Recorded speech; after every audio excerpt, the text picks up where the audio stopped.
దేవుని భయము అనే సందేశాన్ని మనం వినబోతున్నాం. దేవుని స్తోత్రం.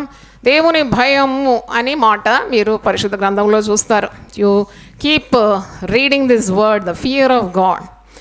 మరి యోబు 1:1 ఉంది కదా, యోబు ఊజు దేశమందు ఒక మనుషుడు ఉండెను, అతడు యథార్థవంతుడు, న్యాయవంతుడు, దేవుని యందు భయభక్తులు గలవాడు, చెడుతనాన్ని విసర్జించినవాడు. దేవుని యందు భయభక్తులు గలవారు చెడుతనాన్ని విసర్జిస్తారు, పాపాన్ని విసర్జిస్తారు. దేవుని భయం బొత్తిగా లేని వారే అక్రమము చేస్తారు.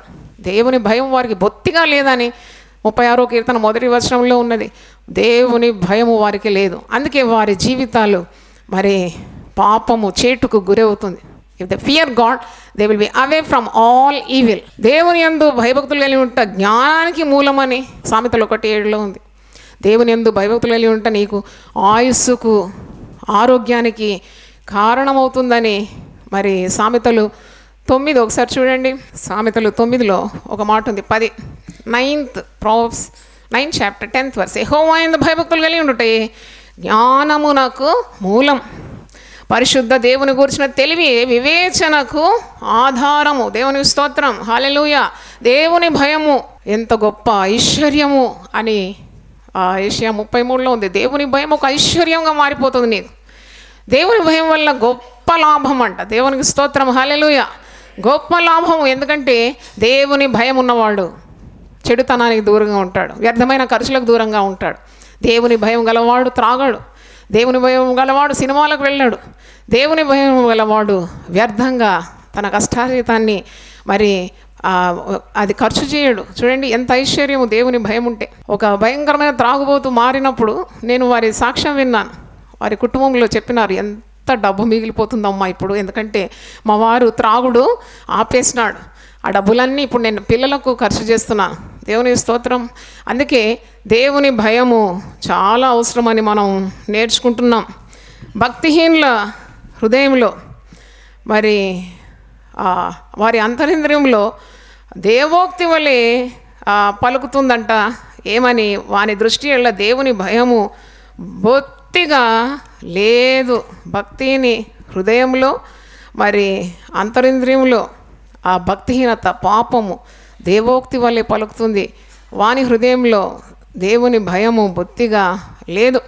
సిలువలో వేలాడుతూ ఒక దొంగ, ఇద్దరు బందుపోటు దొంగల మధ్యలో యేసు ప్రభు సిలువలో వేలాడుతున్నాడు కదా.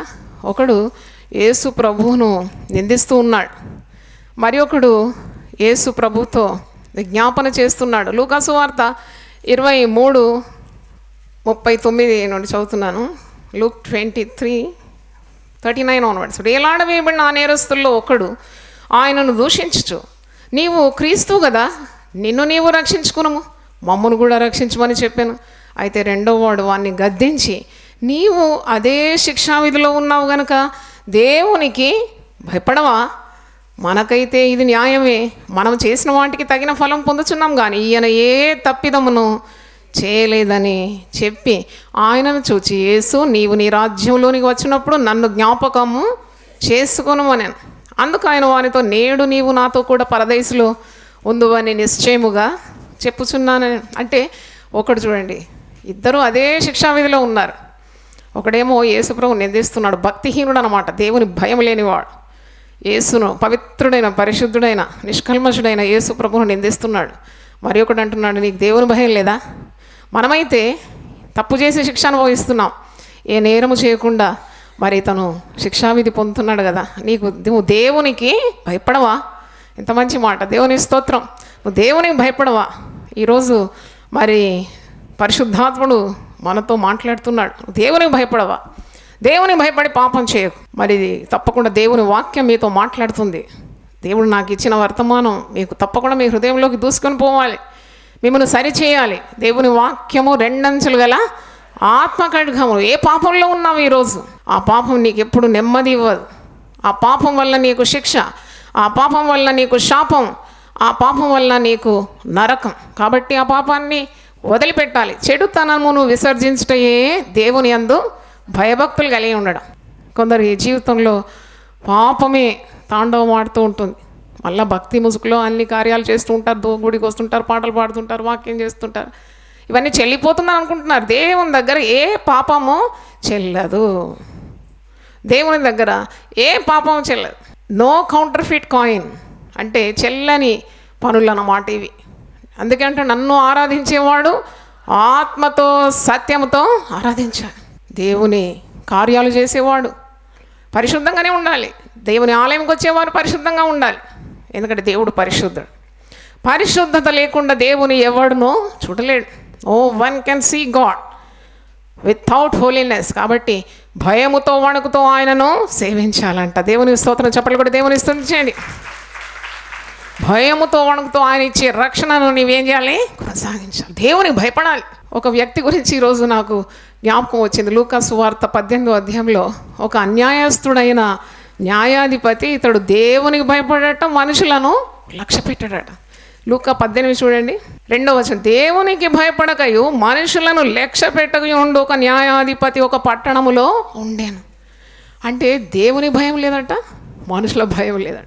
కానీ పరిశుద్ధ గ్రంథంలో ఉంది, యేసు బాలుడు మనుషుల దయందును దేవుని దయందును జ్ఞానమందును వయస్సు వర్ధిల్లేను. దేవునికి స్తోత్రం. కొందరు అంటారు మనుషులకి ఏంటి భయపడేది? అవును, నువ్వు మనుషులకు భయపడే అవసరం లేదు, కానీ మనుషుల దయ కూడా నీ మీద ఉండాలి. దేవుని దయ నీ మీద ఉండాలి. నువ్వు దేవుని భయపడాలి, మనుషులను కూడా లక్ష్య పెట్టాలి. చూడండి, ఇక్కడ ఈ న్యాయాధిపతి దేవునికి భయపడాడు, మనుషులను లక్ష్య పెట్టాడు. వీడు న్యాయాధిపతి అని పేరు, కానీ అన్యాయస్తుడైన న్యాయాధిపతి. కనుక నీవు మరి దేవునికి భయపడాలి. లంచము తీసుకుంటారు చాలామంది. క్రైస్తవులే, విశ్వాసులనే పేరే ఉంది, కానీ మెల్లగా తీసుకుంటారు లంచం. అన్యాయపు సొమ్ము నీ ఇంటికి వస్తే నీకు దేవుని భయం లేదా? నువ్వు జవాబుదారివి కావా? క్రీస్తు న్యాయపీఠం ఎదుట నువ్వు చేసే ప్రతి క్రియ, అది మంచిదైనా కానీ చెడ్డదైనా కానీ, నీవు తప్పకుండా లెక్క అప్పగించాలి. మోసపోకుడి, దేవుడు వెక్కిరింపబడడు. మనుషుడు ఏది విత్తునో ఆ పంటనే కోయను. ఏది విత్తునో ఆ పంటకు వస్తా. కాబట్టి దేవుని భయం కావాలి. విచ్చలవిడి బ్రతుకు కాదు. కుట్టూడిన పుస్తకం, మా తల్లి అనేది కుట్టూడిన పుస్తకం వల్లే బ్రతకొద్దు అనేది. అంటే పుస్తకానికి ఏం కావాలి? బైండింగ్ కదా. అలాగే నీ జీవితం కూడా కరెక్ట్ మేనర్లో ఉండాలని నీకు ఆ వాంఛ కావాలి. ప్రార్థన చేయాలి, దేవుని ఆత్మ పొందుకోవాలి. నీ శక్తి ద్వారా కాదు, దేవుని ఆత్మ ద్వారానే. ఆత్మ నియమంలో నువ్వు బ్రతకగలవు. లంచగొండులు ఉంటారు, అన్యాయపు సొమ్ము అనుభవించేవారు ఉంటారు, విధవరాండ్ర ఇండ్లను దిగమింగువారంట. 47వ వచనం, లూక్ 20:47. వారు విధవరాండ్ర ఇండ్లను దిగమింగుచు మాయావేషముగా దీర్ఘ ప్రార్థనలు చేయుదురు, వారు మరి విశేషంగా శిక్ష పొందుదురని తన శిష్యులతో చెప్పాను. చాలామంది అండి ఇప్పుడు సేవకుల ముసుగులో ఎన్ని అన్యాయాలంటే చెప్పలేం. ఇప్పుడు మనుషులను నమ్మొచ్చు, కానీ సేవకులను నమ్మలేము ఇప్పుడు. ఎందుకంటే దీర్ఘ ప్రార్థనలు, మాయావేషం, అల్లిబుల్లి కబుర్లు, ఇండ్లకు వెళ్ళడం, గృహాలు దర్శించడం, విధవరాండ్లను మరి మోసం చేయడం. అంటే యేసు ప్రభు చెప్పినాడు, ఎంత చక్కగా చెప్పినాడు. వారు విధవరాండ్ర ఇండ్లను దిగమరింగొచ్చు మాయావేషముగా దీర్ఘ ప్రార్థనలు చేస్తారట. దీర్ఘ ప్రార్థన. అందుకే యేసు ప్రభు ముందే చెప్పినాడు, మీరు తోడేళ్ల మధ్యలో గొర్రెల్లాగా ఉన్నారు కాబట్టి పాము వలె తెలివి కలిగి పావురం వలె నిష్కపటంగా ఉండాలి. దేవుని భయం లేని వారు చాలా పెరిగిపోతున్నారు. They don't fear God, they don't fear people. దేవుని భయం లేదు, మనుషుల భయం లేకుండా మరి జీవిస్తున్నారు. ఈరోజు ప్రభువు మనతో మాట్లాడుతున్నాడు, నువ్వు దేవుని భయం కలిగి ఉండాలి. నాకు ఒక కార్యం గుర్తొచ్చింది. నిర్గమకాండం 18వ అధ్యాయంలో ఇక్కడ మోషేకు చాలా బరువు, ఈ లక్షలాది జనాన్ని నడిపించడానికి చాలా బరువు బాధ్యతలతో మరి నలిగిపోతున్నాడు. అప్పుడు తన మామ అయిన ఇత్రో కొన్ని సలహాలు ఇస్తున్నాడు. 21వ వచనం చూడండి. మరియు నీవు ప్రజలందరిలో సామర్థ్యము, దైవభక్తి, సత్యాసక్తి కలిగి లంచగొండులు కాని మనుషులను ఏర్పరచుకొని 1000 మందికి ఒకని గాను, 100 మందికి ఒకని గాను, 10 మందికి ఒకని గాను, 10 మందికి ఒకని గాను వారి మీద న్యాయాధిపతులను నియమింపవలెను. అంటే మనుషులను నడిపించేవాడు ఎలాగుండాలి? లంచగొండిగా ఉండకూడదు. లంచగొండులు కాని వారిని మరి దైవభక్తి, సామర్థ్యము, సత్యాసక్తి కలిగి లంచగొండులు కాని మనుషులను నీవు ఏర్పరచు. ఇప్పుడు ఏ పని జరగాలన్నా చేతులు తడపాలట. ఏం చేయాలంట? చేతులు తడపాలంట. చేతులు తడపాలంటే అర్థమైంది, లంచము ఇవ్వాలి. లంచము ఇవ్వడం నేరమే, లంచము పుచ్చుకోవడం కూడా నేరమే. నువ్వు లంచం ఎందుకు ఇస్తావు అంటే ఇతరులను మరి లంచం తీసుకోవడానికి ప్రోత్సహించినట్టే కదా. కాబట్టి దేవుని భయంతో ఇలాంటి పనులు మనం ఎప్పుడు కూడా చేయకూడదు. ఒక మాట ఉంది హెబ్రీ 10:31, జీవము గల దేవుని చేతిలో పడుట బహుభయంకరం. జీవము గల దేవుని చేతిలో పడుట బహు భయంకరం. అందుకే దేవుని భయం నీకు కావాలి. హెబ్రీ 12, దేవుని సేవించేవారు ఎలాగ సేవించాలి అని ఇక్కడ హెబ్రీ 12:28 చూడండి. హెబ్రూస్ 12:28, అందువలన మనము నిశ్చలమైన రాజ్యమును పొంది దైవ కృప కలిగి ఉందము. ఆ కృప కలిగి వినయ భయభక్తులతో దేవునికి ప్రీతికరమైన సేవ చేయదము. ఏలైనగా మన దేవుడు దహించు అగ్ని అయి ఉన్నాడు. దేవుని సేవ చేసేవారు వణుకుతో సేవ చేయాలి. దేవుని సేవ అంటే అల్లాటప్పక చేయడం కాదు, ఏదో వ్యాపార బుద్ధితో చేయడం కాదు, ఏదో డబ్బు గడించడానికి కాదు దేవుని సేవ చేయడం, పేరు ప్రఖ్యాతుల కొరకు కాదు దేవుని సేవ చేయడం. దేవుని సేవకులు ఎప్పుడు తమను తాము తగ్గించుకొని నశించి ఆత్మల గురించి ఉన్న భారాన్ని పొందుకోవాలి కన్నీటి ప్రార్థనతో. ఎందుకంటే దేవుడు వారిని ఏర్పరచుకున్నాడు కదా. వారు ఏ విధంగా సేవ చేయాలి? భయభక్తులతో సేవ చేయాలట. దేవునికి ప్రీతికరమైన సేవ చేయాలట. ఎందుకు అంటే ఏలైనగా మన దేవుడు ఏమై ఉన్నాడు? దహించు అగ్ని అయి ఉన్నాడు. దేవునికి స్తోత్రం, హల్లెలూయా. మరి వాక్యంలో మనం చూస్తున్నాం, సామెతలు 16:17 ఒక మాట ఉంది, చెడుతనము విడిచి నడుచుటయే యథార్థవంతులకు రాజమార్గము. దేవుని స్తోత్రం. యథార్థవంతుల మార్గము రాజమార్గం. It's royal road. Those who walk uprightly, those who fear God. దేవుని భయపడి చెడుతనం వదిలిపెట్టే వారి త్రోవ రాజమార్గంగా ఉంటుందట. చెడుతనం విడిచి నడుచుటయే యథార్థవంతులకు రాజమార్గం. తన ప్రవర్తనను కనిపెట్టువాడు తన ప్రాణమును కాపాడుకోను. నీ ప్రవర్తనను ఎప్పుడు కాపాడుకోవాలి, ఎప్పుడు కనిపెట్టాలి నీ బిహేవియర్. ఇతరులను వేలు పెట్టి తిరస్కరించడం కాదు, నువ్వెలాగున్నావు అది ఎప్పుడు స్వపరీక్ష అంటారు దాన్ని, సెల్ఫ్ ఇంట్రాస్పెక్షన్. దేవుని సన్నిధిలో కూర్చున్నప్పుడు నిన్ను నీవు పరీక్షించుకోవాలి. వాక్యం చదివినప్పుడు నిన్ను నీవు పరీక్షించుకోవాలి. దేవుని చిత్త ప్రకారం ఉన్నావా? దేవుని భయం నీకుందా? లేక ఇతరులను ఖండిస్తూ ఇతరులను విమర్శిస్తూ నీ ప్రవర్తన అజాగ్రత్తగా ఉందా? తన ప్రవర్తనను గురించి అజాగ్రత్తగా ఉండువాడు చచ్చును అని సామెతలు 19:16 ఉంది. 19:16 Proverbs. ఆజ్ఞను గైకొనువాడు తన్ను కాపాడుకొనువాడు. నాతో పలుకుతారా ఈ మాట? ఆజ్ఞను గైకొనువాడు తన్ను కాపాడుకొనువాడు. తన ప్రవర్తన విషయమై అజాగ్రత్తగా ఉండువాడు చచ్చును. చూడండి ఎన్ని దుర్వార్తలు మనం వింటామండి. వార్తాపత్రిక మీరు తీసుకోండి, భయంకరం అన్నమాట. నరుల చెడుతనము భయంకరమైపోయింది. ఆదికాండం 6వ అధ్యాయంలో కూడా ఉంది. దేవుడి తన హృదయంలో నొచ్చుకున్నాడంట మనుషులను సృజించినది. ఇన్ని అక్రమాలు, అతిక్రమాలు, దుర్మార్గం ఎందుకు జరుగుతుందంటే వారిలో దేవుని భయం బొత్తిగా లేదు. అందుకే దేవుని యందు భయభక్తులైనట్టే జ్ఞానానికి మూలం. ప్రవర్తనను కాపాడుకోవాలి, ఆజ్ఞను గైకొనాలి. ప్రవర్తన విషయం అజాగ్రత్తగా ఉంటే చచ్చిపోతావు అన్నమాట. నీకు జీవము లేదుగా, శిక్షకే మరి అర్హుడవైపోతావు. కొందరు అంటారు మేము చేస్తున్నాం, ఎవరు చూస్తున్నారు మమ్మను? ఏదైనా చేస్తాం, నడిచిపోతుంది. కానీ వాక్యంలో ఉన్నది దేవుని కన్నులట మరి ప్రతి వారి మీద ఉంటుందంట. 15 సామెతలు 3వ చూడండి. God's eyes are on everyone. 15:3 యెహోవా కన్నులు ప్రతి స్థలము మీద ఉండును, చెడ్డవారిని మంచివారిని అవి చూచుచుండును. దేవుని స్తోత్రం, హల్లెలూయా. మేము ఎన్ని మంచి పనులు చేస్తున్నాం, ఎవరు మమ్మల్ని గుర్తించడం లేదు. There is no recognition. అనుకోకండి, your reward is from the Lord. నీకు బహుమానం దేవుడే ఇస్తాడు, తగిన సమయం అని ఇస్తాడు. నువ్వు చెడు కార్యాలు చేసినా దేవుడు నిన్ను చూస్తున్నాడు, మంచి పనులు చేసినా దేవుడు నిన్ను చూస్తున్నాడు. ఆయన చూచుచున్న దేవుడు. ఆయన నీ పరిస్థితిని చూస్తాడు, ఆయన నీ మొరను వింటాడు. నిన్ను చూచే దేవుడు. చెడ్డవారి మీద ఆయన కన్నులున్నాయి, మంచివారి మీద ఆయన కన్నులున్నాయి.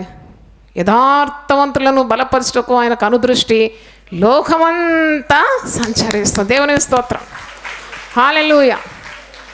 కాబట్టి దేవుని భయము మనకు కావాలి. నిత్యము దేవుని దృష్టి నీ మీద ఉంది. దావీదు భక్తుడు ఒక మాట అంటాడు 139వ కీర్తనలో, నేను కూర్చుండుట చూస్తున్నాడు, నేను లేచుట చూస్తున్నాడు, నేను పడుకోవడం చూస్తున్నాడు. 139 మొదటి, యెహోవా నీవు నన్ను పరిశోధించి తెలుసుకొని ఉన్నావు, నేను కూర్చుండుట నేను లేచుట నీకు తెలియదు. కూర్చుంట తెలుసు. నువ్వు ఎక్కడ కూర్చుంటున్నావు? భక్తిహీనులం దగ్గర కూర్చుంటున్నావా?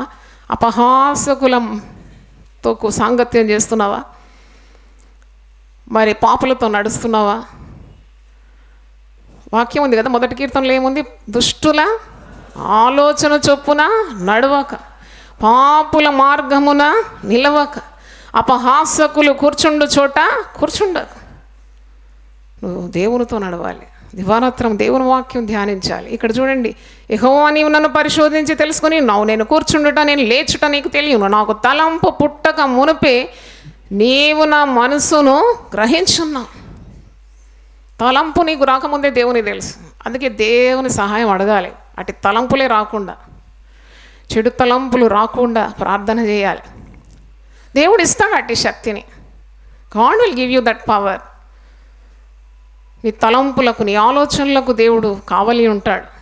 చెడు తలంపులు క్రియలు చేస్తే మనుషులు చూస్తారు, తలంస్తే ఎవడు చూస్తాడని అనుకుంటావు కదా, కానీ నీ తలంపులను కూడా ఆయన కనిపెడతాడని మర్చిపోవద్దు. నాకు తలంపు పుట్టక మునిపే నీవు నా మనసు గ్రహించున్నావు, నా నడకను నా పడకను నీవు పరిశీలన చేసి ఉన్నావు, నా చర్యలన్నిటిని నీవు బాగుగా తెలుసు. నువ్వు చేసింది ఎవరికి తెలియదు అనుకుంటున్నావా? పిల్లి కూడా అనుకుంటుందట. ఏమనుకుంటుంది పిల్లి? కన్ను మూసుకొని తాగుతుందట. పిల్లి పాలు తాగడం కన్ను మూసుకొని తాగడం, కన్ను మూసుకొని తాగుతాడు. ఎవరు నన్ను చూడడం లేదనుకుంటుందట. కానీ లోకం అంతా కూడా చూస్తుంది. దేవుడే చూస్తున్నాడు కదా. నీ నడక, నీ పడక, నీ చర్యలన్నిటినీ ఆయన చూస్తూ ఉన్నాడు. నువ్వు కూర్చుండుట, నువ్వు లేచుట, తలంపు నీకు రాకమునిపి ఆయన ఎరిగి ఉన్నాడు. ఏషియా గ్రంథం 29:15 చూడండి. ఐషియా 29:15, తమ ఆలోచనలు యెహోవాకు కనబడకుండా లోలోపన వాటిని మరుగు చేయజూచు వారికి శ్రమ. తమ ఆలోచనలు ఎవరికి కనబడకుండా లోపల మరుగు చేసుకుంటారంట. దేవుని భయం ఉంటే నీ హృదయం పవిత్రంగా ఉంటుంది. దేవుడు ఎప్పుడు కూడా నీ అంతరంగములో ఏం కోరుతున్నాడు? సత్యం. హల్లెలూయా గట్టి చెప్దామా? నేను అంతరంగములో సత్యమే కోరుతున్నాను. అంతరంగంలో ఒకటి, బయట ఒకటి, ముందొకటి, వెనుకొకటి. ఇవన్నీ దేవుని భయం లేకుండానే ఇలా మాట్లాడతారు. దేవుని భయం ఉన్నవారు ఇలా ఎప్పుడు అలా ప్రవర్తించరు. చూడండి, బయట నవ్వుతారు, ప్రైజ్ ది లార్డ్ అంటారు, లోపల చస్తే బాగుండు అనుకుంటారు. కాదు, అలాంటిది దేవుని భయం లేదని అర్థం. ఇక్కడ చూడండి, తమ ఆలోచనలు యెహోవాకు కనబడకుండా లోపల వాటిని మరుగు చేయి చూచువానికి శ్రమ.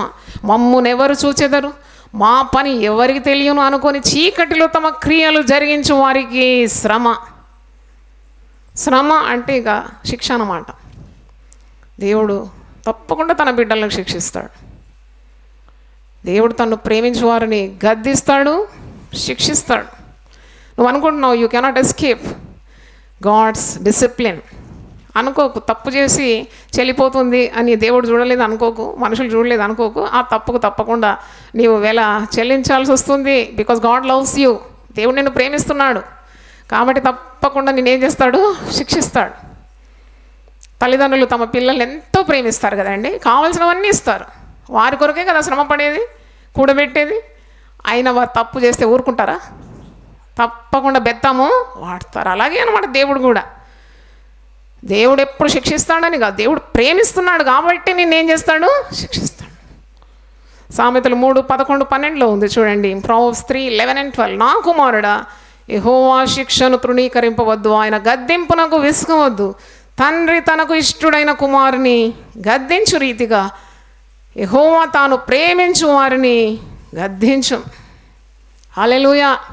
కొందరు మాట తీరు ఎలాగుంటుందంటే వింటే మనకి భయం కలుగుతుంది. భక్తిహీనుడు కఠోరంగా మాట్లాడతాడట, ఎందుకంటే వానికి దేవుని భయము లేదు. భక్తిహీనుడు నోరు చెడ్డ మాటలు కుమ్మరిస్తాయంట, నీళ్లు గుమ్మరించినట్లు. భక్తిహీనుడు నోరు చెడ్డ మాటలు కుమ్మరించిన, నేనుగా చెప్పేది పరిశుద్ధ గ్రంథంలో ఉన్న మాటలే చెప్తున్నాను, భయం లేక. మళ్ళీ అదే నోరుతో పాటలు వచ్చి పాడతారు, అదే నోరుతో ప్రార్థన చేస్తారు. ఇంటికి పోయినాక చెడ్డ మాటలు. ఒక చెడ్డ మాట ఆడాలంటే నీ గుండెలు దడబుట్టాలి. ఆమెనానండి అంటారా ధైర్యంగా? ఆమెనని. చెడ్డ మాటలు ఎలా మాట్లాడతావు? నీ నోరు జీవపు ఊటగా ఉండాలి కదా. నీ నోటి నుండి హృదయము నిండిన దాన్ని బట్టి నోరు మాట్లాడతాను. నువ్వు చెడ్డ మాటలు నీ నోటికి వచ్చిందంటే నీ హృదయంలో పాపం ఉందని అర్థం కదా. ఒక గిన్నె నిండా నీళ్ళు ఉంటే ఒలికితే కూడా ఏం పడుతుంది? నీళ్ళే పడుతుంది. పాలుంటే పాలు పడుతుంది. తేనె ఉంటే తేనె ఒలుకుతుంది. నీ హృదయం నిండిన దాన్ని బట్టే నీ నోరు పలుకుతుంది. కాబట్టి భక్తిహీను నోరు చెడ్డ మాటలు కుమరించునని. నువ్వు ఒక మాట 34వ కీర్తనలో ఉంది చూడండి, 34వ కీర్తన 12-13. బ్రతకగోరు వాడు ఎవడైనా ఉన్నాడా? మేలు నందుచు అనేక దినములు బ్రతకగోరు వాడు ఎవడైనా ఉన్నాడా?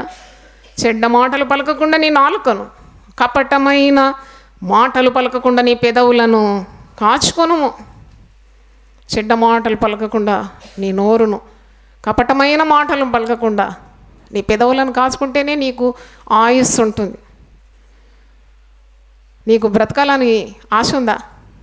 ఆయుస్సు కావాలని ఆశ ఉందా? మేలు చూడాలని ఉందా?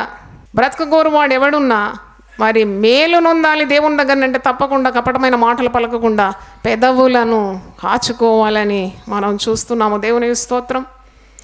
నువ్వు చెప్పే ప్రతి మాట, పలికే ప్రతి పదానికి మరి న్యాయ తీర్పు ఉందని మత్తయి సువార్త 12 ఒకసారి చూడండి, మాథ్యూ 12:36. నేను మీతో చెప్పినది ఏమనగా మనుషులు పలుకు వ్యర్థమైన ప్రతి మాటను గురించి విమర్శ దినమున లెక్క చెప్పవలసి ఉండును. నీ మాటలను బట్టి నీతిమంతుడవని తీర్పు నొందు, నీ మాటలను బట్టి అపరాధివని తీర్పు నొందుదువు. దేవుని స్తోత్రం, హల్లెలూయా. కాబట్టి చెడ్డ మాటలు, కొందరు అబద్ధాలు, దేవుని భయం బొత్తిగా ఉండదు, ఇష్టం వచ్చినట్టు అబద్ధాలు ఆడతారు. అబద్ధాలు ఆడితే వారు దేవుని బిడ్డలు కారు. దేవుడు సత్యవంతుడు. అబద్ధికుడు, అబద్ధమునకు జనకుడు ఎవరు? సాతాను. అంటే నువ్వు సాతాను సంబంధించిన మాట, నువ్వు అబద్ధాలు ఆడు. లేనిది ఉన్నట్టుగానే చూపెడతారు, ఉన్నది లేనట్టుగానే చూపెడతారు. వీరు అపవాది సంబంధులు. ఇష్టం వచ్చినట్టు నాలుకకు నరం లేదు, ఎముక లేదు కదా, ఇష్టం వచ్చినట్టు ఆడిస్తుంది. ఇక్కడ కూడా మరి నేను అప్పుడప్పుడు గద్దిస్తాను నా చుట్టూ ఉండేవారు, ఏదో అలాగెట్ట అబద్ధాలు ఆడుతాను, ఇంత భయం లేదా నీకు, అట్లా అబద్ధాలు ఆడుతావు. చూడండి, అబద్ధం ఆడతానికి భయపడాలి. You have to fear God. దేవుని భయం ఉంటే నువ్వు సత్యమే పలుకుతావు, అబద్ధం ఎప్పుడు కూడా నువ్వు పలకవు. కొందరు కొండెములు చెప్తూ ఉంటారు ఇతరుల మీద, దేవుని భయం లేదన్నమాట. కొందరు లేని వార్తలు పుట్టిస్తారు, అసలే లేదు వార్త, కానీ వీళ్ళు అల్లి రంగులు, ఈకలు, తోకలు పెట్టి చక్కగా ప్రదర్శిస్తారు. అదొక తలాంత్ అన్నమాట. కానీ తలాంత్ చెడ్డది, నీకు శిక్ష వస్తుంది. తలాంత్ ద్వారా మేలు కాదు, కీడే వస్తుంది. కాబట్టి అలాంటి పనులు చేయకూడదు. దేవుడిచ్చిన నోరు దేవుని కొరకు వాడాలి, పాటలు పాడాలి, దేవుని వాక్యం లేక మంచి మాటలు, ఇతరులను ఆదరించాలి. హల్లెలూయా. కాబట్టి దేవుని భయములో మనం నడుచుకోవాలని నేర్చుకుంటున్నాం. మరి దేవుని భయం కొరకు మనం అడగాలి. పిల్లల కొరకు ప్రార్థించినప్పుడు కూడా తల్లిదండ్రులు ప్రార్థించాలి, దేవా నా బిడ్డలకు నీ భయము దయచే. వాడు ఎక్కడున్నా, ఏ పనిలో ఉన్నా, ఎంత దూరం ఉన్నా, వాని మీద దేవుని భయం ఉంటే వాడు చెడు పనులు చేయడు, చెడు పనులు చేయలేడు. ఎందుకంటే ప్రార్థన అనేది చాలా శక్తి కలదు కదా. దేశాల్లో ఉన్న నీ బిడ్డలు ఎంత దూరం ఉన్న, they can not commit a sin because your prayer will God them. వాళ్ళు నీ ప్రార్థనలే చుట్టూ ఉంటుందన్నమాట, వారి చుట్టూ. దేవుని స్తోత్రం.